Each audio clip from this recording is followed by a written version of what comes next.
Our headlines today. Charged with trying to overturn America's presidential election, Donald Trump appears in court in Washington and pleads not guilty. This is a persecution of a political opponent. This was never supposed to happen in America. The Mayor of London extends the scrappage scheme offered to residents wanting to buy vehicles that comply with the city's ultra-low emission zone. The world's highest average global sea temperature has been recorded. I'm in Plymouth to find out what that means for all of us. Good morning. Borrowers are being warned that interest rates could stay high after yesterday's rise. I've been speaking to some people impacted by the Bank of England's latest move. Good morning. It was a golden start to the Cycling World Championships in Glasgow. Sophie Unwin and pilot Jenny Hull collected gold for Team GB. This was in the visually impaired 1 kilometre time trial. Hello from Edinburgh, the very epicentre of the cultural universe for the next 3 weeks. We'll bring you all of the sights and the sounds of the weird and the wonderful and everything in between. Join us later. And 5 people have been arrested after Greenpeace activists climbed onto the roof of Rishi Sunak's home in North Yorkshire. They were protesting against the Prime Minister's support for the granting of new licences to drill for oil and gas in the North Sea. Greenpeace said the campaigners had unfurled oil-black fabric on one side of the house. The judge in the trial of the nurse Lucy Letby has discharged one of the jurors.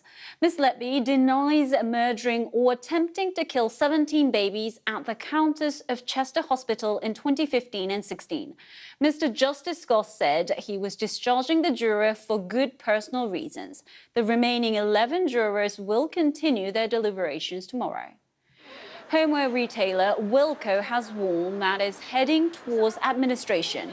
The business, well known for its affordable everyday items, employs 12,000 people and has around 400 stores across Britain.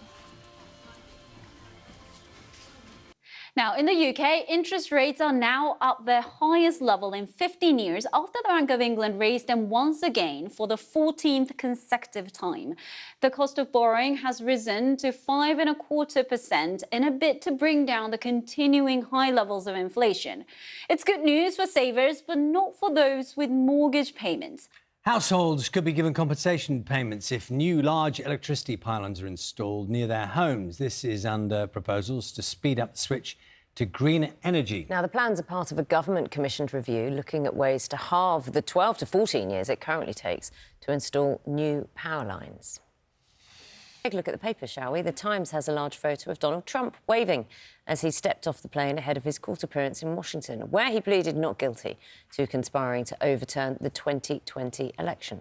Let's have a look at Metro, leading with a story that features several of the pages this morning. Image of Greenpeace protesters managing to scale Rishi Sunak's home in Yorkshire, raising concerns about security. Now, the front of the Financial Times carries a warning from the Bank of England Governor Andrew Bailey, who has said that interest rates will remain high until inflation is back on target. The Financial Times calls it more pain for homeowners. And a look at the Telegraph as well, leading on ministers' plans to expand the use of private sector to tackle the NHS backlog in England.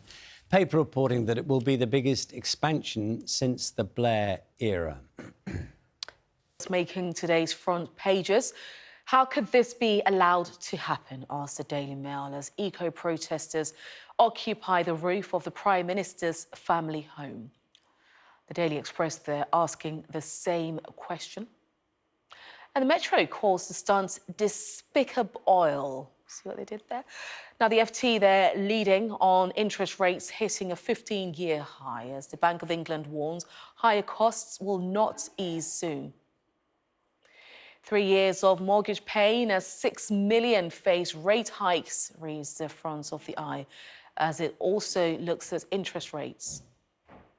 The Guardian says the latest rate rise sparks Tory calls for tax cuts, while the Times is leading on the Chancellor saying that the economy is caught up in a trap as figures suggest the country will be facing a period of high interest rates before the next election.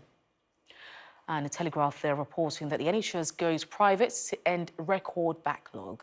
And these new measures will be the biggest expansion of the sector in recent history. The Daily Mirror there reporting on a Conservative minister who says that those aged over 50 in need of money should get a job delivering takeaways. Hard up on your bike, that's the headline there. Wish you were here. This is a strange one. The Star says too much sun is making people go bald. I don't know what to say to that. There you go. Bring me the sunshine, though. Thank you very much. Now, if you want to see any of those front pages again or read those stories, just scan the QR code, which is on your screen right now.